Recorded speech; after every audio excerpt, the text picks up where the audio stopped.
ఎవరికి వస్తుంది? వస్తే అందరికి వచ్చేటట్టుగా పనిచేస్తారా? టికెట్ ఇంతవరకు ఎవరికి అనౌన్స్ చేయలేదు. అధిష్టానం ఎవరికి టికెట్ ఇచ్చినా అందరం కలిసికట్టుగా పనిచేసుకుంటాం.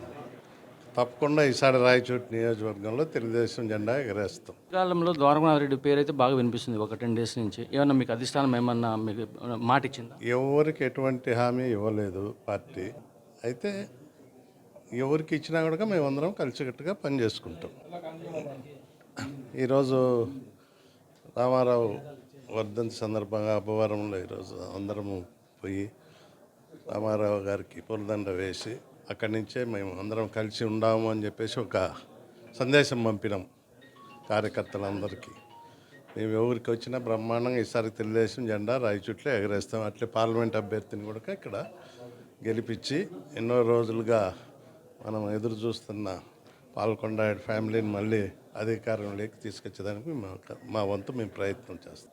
అధిష్టానం మీకే టికెట్ అని చెప్పారంట. మీరు వాహనాలు కూడా రెడీ చేస్తున్నారంట. ఎంతవరకు నిజమన్నా? అవన్నీ ఎవరికి టికెట్లు హామీ ఇవ్వలేదు. ఎవరికి అందరూ ఊహాగానాలే. ఎవరు ఇష్టానుసారం వాళ్ళ కార్యకర్తలు వాళ్ళకు వస్తుందని చెప్పేసి చెప్పుకుంటూ అంటారు. అది సహజము. అయితే అధిష్టానం ఇంతవరకు ఎవరికి అనౌన్స్ చేయలేదు. అధిష్టానం ఎవరికి అనౌన్స్ చేసినా మేము అందరం కలిసి కరెక్ట్గా పని చేసుకుంటాం.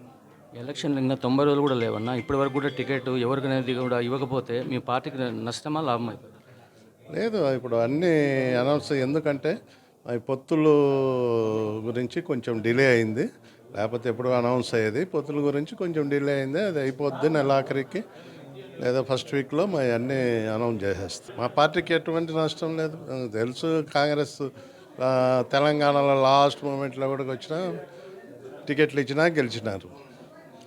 మాకు ఎటువంటి టికెట్ ఎప్పుడు అనౌన్స్ చేసినా కూడా ఈడ గెలుపు ఖాయం రాయచోట్లో టీడీపీ. జగన్మోహన్ రెడ్డి గారు 170 సీట్లు మా పార్టీ వస్తుంది, గెలుస్తుంది ఈసారి అంటున్నారు వచ్చే ఎన్నికల్లో. అది గతంలో ఎట్లా అయిందో అట్లా రిపీట్ అవుతుంది. ఈసారి వాళ్ళకి 20 సీట్లు, ఇక్కడ 150 సీట్లు.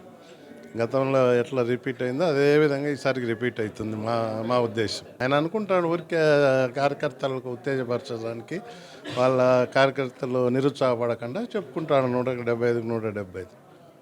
మీకు తెలుసు ప్రజల్లో ఏ విధంగా ఉండేది. ఈరోజు చూస్తున్నాం మనం రాష్ట్ర వ్యాప్తంగా.